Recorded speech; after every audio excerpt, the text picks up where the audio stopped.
आज म्हणजे काल रात्री आम्हाला 6 जणींना उंदीर चावलेला आहे. मला पहिल्यांदा चावलेला त्यावेळेस मी रेबीजचं इंजेक्शन घेतलेलं, दुसऱ्यांदा चावलेल्या वेळेस टीटीचं इंजेक्शन घेतलं आणि आता हा तिसऱ्यांदा चावलेला आहे. तुला तिसऱ्यांदा चावलं. काल किती किती काल आम्हाला 6 जणींना उंदीर चावला. आता त्यावर काय काल चावल्यानंतर आज काय तिथल्या प्रशासनाने केलं किंवा डॉक्टरांनी? आज आम्ही म्हणजे आज आम्हाला सांगितलेलं की तुम्ही घरी जा, म्हणजे घरी जाऊन इंजेक्शन करून या म्हणून सांगितलेलं. घरी जायचं नाही, इथं खुपिऱ्यावरती हे जो प्राथमिक आरोग्य आहे तिथं जाऊन आम्हाला इंजेक्शन घेऊन यायला सांगितलेलं. आणखी काय इथं समस्या तुम्हाला जाणवतात राहताना किंवा काय नक्की तुमच्या अडचणी? आमच्या अडचणी म्हणजे मॅटच्या वरती किंवा कमतरता काय तुम्हाला वाटते? मॅटचा विषय मॅटचं नंतर घेऊया, खरं आत्ता काही नाही असं, फक्त उंदरांचंच. माझं नाव संस्कृती कृष्णात पारळे. तिथे उपचार वगैरे काय मुलीच्या बाबतीमध्ये कुठं तिला उंदीर चावलेला आहे काय नाही? पोरगीचा फोन आलता की टाचला उंदीर चावलाय आणि न्यायला या. काय परिस्थिती आहे, म्हणजे किती चावलाय किंवा चावलंय, जास्त चावलाय, मग ते दवाखान्यात दाखवून आणणार आहे. किती दिवस झाले तर मुलगी तुमची आहे? आता झाले 2 वर्ष झाली की आहे. पहिल्यांदाच असा प्रकार घडला? टाचला उंदीर चावलेल्या पोरगीबद्दल पहिल्यांदाच झालं आणि बेडवर चढून आणि चावलं. तर ह्याच्या आधी आता मी माहिती घेतली 3 ते 4 वेळा अशा पद्धतीचा प्रकार इथं घडला. होय, बाकीच्या मुलींना चावलेलं आहे. बाकीच्या पोरींना मुलींना चावलाय म्हणून सांगितलं गेले. आता काल 5 जणींना चावलंय. आता तुम्ही मुलगी सुरक्षित इथं आहे असं वाटतंय का? कारण 3 ते 4 वेळा असा प्रकार घडलेला आहे आणि आज पुन्हा तुमच्या मुलीच्या बाबतीत देखील. होय, नाही, पोरगी नाही सुरक्षित. ते बघूया की आता सर काय काय म्हणतात त्याच्यावर ठरवायचं. काय मागणी असणार आहे? कारण एका बाजूला सरकार एवढ्या चांगल्या सुविधा देण्याचा प्रयत्न करत असताना, मुलींचं एवढं टॅलेंट असताना अशामुळं कुठेतरी तुमच्या मनामध्ये भीती निर्माण होतेच की सर. एकुलती एक पोरगी आणि तिला बी असं हे करायल्यावर निम्मा जीव इकडं निम्मा जीव इकडे होते. आता उपचार घेतलेले आता नाही, आता घरी घेऊन निघालोय. सकाळी फोन आलेला, आता घरी घेऊन निघालोय तिला. रजनी यादव. काय नक्की या शाळेच्या शाळेच्या बाबतीमध्ये कायमपणानं चर्चा असते आणि आता तर थेट मुलींना 3रा ते 4था प्रकार आहे उंदीर चावले, गंभीर प्रकार.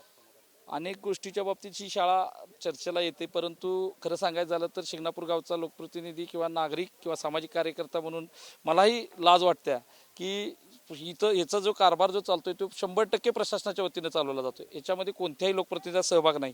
इव्हन शिक्षण सभापती असू देत, अध्यक्ष असू देत, यांना सुद्धा नाममात्र एखाद्या कार्यक्रमाला बोलवलं जाते आणि प्रशासन इथं खर्च करत असलेलं तुम्ही जर बघितलं तर आज उंदीर किंवा हे हॉस्टेलची एक आपल्या समोर आलेली घटना आहे, पण टॉयलेट बाथरूमची परिस्थिती तर अतिशय वाईट आहे, तिथली स्वच्छता किंवा हे, आणि वेळोवेळी ही जरी मागणी केली तरी त्याच्याकडं दुर्लक्ष केलं जाते. प्रशासनाआधी काय यामध्ये सिस्टम अशी होत्या की प्रशासन प्रमुख म्हणून आपण सीओना बोलतोय, पण सीओ खालीपर्यंत काम करू शकत नाही. त्या सूचना वेळोवेळी जरी देत असल्या तरी शिक्षणाधिकारी असतील प्राथमिक, त्यानंतर प्रशासन अधिकारी वेगळे नेमले गेलेले आहेत की ज्यांच्याकडे इथला चार्ज आहे, आणि त्यामध्ये सुद्धा चालढकलपणा केला जातोय. अनेक प्रश्न आहेत की ह्यापूर्वी आपण पण बघितले, मॅट झालंय, वेगवेगळे विषय इथले गाजलेत, पण दुर्दैवानं माझी विनंती आहे की सगळे प्रकार होऊन देखील मग प्रशासन अजूनही त्याच्याकडे गांभीर्यानं किंवा इथं सुविधा देत नाही किंवा इथल्या गैरप्रकार थांबलेले नाहीत. खरं आहे की इथं जर बघितलं तर कोट्यावधी रुपये खर्च केले जातात, पण त्या मानानं सुविधांचा अभाव आहे आणि ह्याच्याकडे कुणीही लक्ष देत नाही. अगदी प्रशासनानं म्हणलं तरीही कुणी लक्ष देत नाही आणि ह्याबाबत सुचवलं तर करून घेतो, ह्याच्या पलीकडं काहीच चाललेलं नाही. पण दुर्दैवानं आज तुम्ही तिथं बघितलं तर 4 कोटीचा हॉल, इथं स्पोर्ट्स हॉल उभा केला गेला आहे आणि हॉस्टेल आणि शाळेची इमारत आज तुम्ही मांडताय. भविष्यात जर बघितलं तर शाळेची इमारतसुद्धा ढासळते का काय अशी परिस्थिती आहे. आणि गेली 6 महिने आम्ही पाठपुरावा करून इथल्या टॉयलेट बाथरूमसाठी 55 लाख रुपये प्रशासकीय निधी मंजूर केलेला आहे नाविन्य म्हणून, पण त्याचं काम आजही चालू झालेलं नाही. आणि खरी परिस्थिती बघायचं तर मार्चपासून आजपर्यंत तर त्याचं टेंडरही होऊ शकलेलं नाही. आणि ह्यातच अशाच परिस्थिती आहे की इथं बांधूया, तिथं बांधूया, आज करूया आणि उद्या करूया. तर यामध्येच प्रशासनानं जागरूक राहून काम करावं. आज घडलेला प्रसंग फार मोठ्या प्रमाणात दुर्दैवी घटना आहे आणि फार मोठ्या प्रमाणात घटना घडण्यापेक्षा वेळीच यात सुधारणा व्हावी. काय चाललं, काय झालंय सांग? तुझ्या पायाला कशा पद्धतीने इथं त्रास आहे उंदराचा? काल रात्री झोपल्यानंतर उंदीर चावला. कुठं उंदीर चावला आणि किती जणांना असं तुझ्या मैत्रिणी? 4 ते 5 जणींना चावला असेल. मला पायाला चावला. मग काय तुझ्यावर उपचार केले काय? आता मी पालकांना जाऊन दवाखान्यातून इथं खुपऱ्यातून इंजेक्शन घेऊन आलो. मग आता किती सारखा हा वारंवार प्रकार घडतोय का पहिल्यांदाच असेल? नाही, फर्स्ट टाइमच असा 4 ते 5 जणींना चावला. ह्याच्या आधी कधी असं झालं होतं? काय माहीत नाही. संस्कृती सागर शिंदे. नक्की कशा काय नक्की तुला झालंय सांग, कशा पद्धतीने उंदरांचा त्रास होता? उंदीर चावली आहे मला. कधी चावला? रात्री झोप घ्या हां, कुठं चावला? करंगळीला पाहिजे. किती तुला तुला एकटीलाच चावला की आणखी काय? आणखी मुलींना चावलं. बरं. मग सारखं इथं उंदर असतात काय? आज नाही. किती वर्ष झालं तू इथं आहेस? 2-3 ह्याच्या आधी कधी असं चावलं होतं किंवा असं नाही. काय प्रकार तुझ्या मैत्रिणीच्या बाबतीत किंवा असं घडला होता? नाही. नाही. नाव सांग.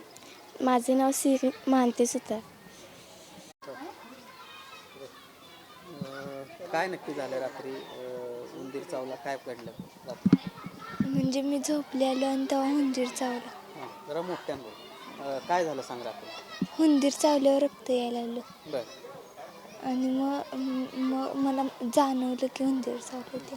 किती तुझ्या मैत्रिणींना वगैरे चावला का तुला एकटीलाच? मैत्रिणींना पण चावला. तर काय उपचार वगैरे केले इथल्या सरांनी? पालकांच्या सोबत मी इंजेक्शन घेतलं. बरं. मग आता थांबणार आहेस इथं, कारण उंदरांचं सुळसुळाट खूपच आहे असं सांगितलं जाते. असुरक्षित वाटतं इथं, म्हणजे उंदरांच्यामुळं सापांची भीती आहे असं काही घडतंय काय नक्की? काय कशी परिस्थिती आहे? सई निवास निकम. हां? सई निवास निकम. घडलेलं आहे. रात्री किती मुलींना उंदीर चावलेले आहेत? एक 5 ते 6 मुलींचा संख्या आलेली आहे माझ्याकडं. एका मुलीला टाचेला चावलेलं आहे आणि बाकीच्यांना किरकोळ हाताला दिसत आहे. ते काय त्यांच्यावर उपचार केले? त्याच्यावर डॉक्टरांना सजेस्ट केलेलं आहे. डॉक्टर आले होते सकाळी. डॉक्टर आल्यानंतर त्यांनी त्यांच्यासाठी सुचवलं ते काही एका विद्यार्थ्याला 1-2 विद्यार्थ्याला रेबीजचं इंजेक्शन देऊया म्हणले. ते पालकांबरोबर आम्ही पाठवलेलंही आहे. वारंवार अशा पद्धतीनं घटना 3 ते 4 वेळा घडल्याचं इथल्या विद्यार्थ्यांकडून सांगितलं जातं. काय नेमकी वस्तुस्थिती आणि ह्याच्या आधी असं कधी घडलं होतं? 3 ते 4 वेळा, कारण मीच आता इथं 6 महिने झालं मी आलो आहे. तर माझ्या आल्यापासून एकदा मी मागं थोडंसं ऐकलेलं होतं आणि त्यावेळेला आम्ही लगेच ते ट्रॅप आणले, त्याच्यासाठी औषधं वगैरे लावली. त्याच्यामध्ये आम्ही त्या ट्रॅपमध्ये उंदीर पकडलेही गेलेले आहेत.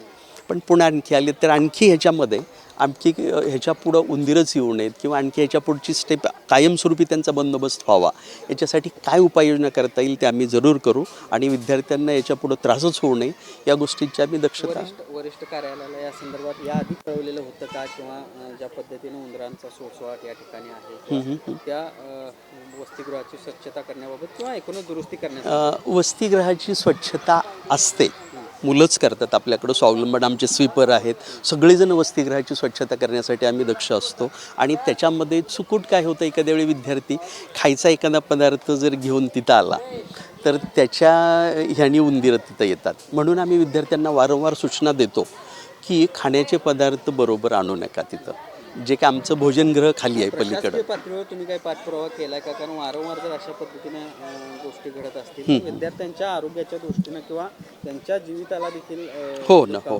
नाही, आम्ही ह्याची दक्षता जरूर घेऊ आणि घेत होतो आणि इथनंही घेत राहू की जेणेकरून विद्यार्थ्याला कुठल्याही पद्धतीचा इथं त्रास होणार नाही, याच्यासाठी आम्ही दक्ष असू.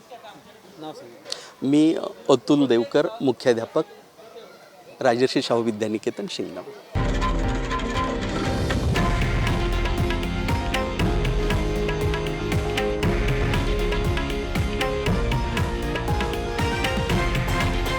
हे आहे देशातील नंबर 1 न्यूज नेटवर्क आणि आपण पाहत आहात TV9 मराठी, एकमेव.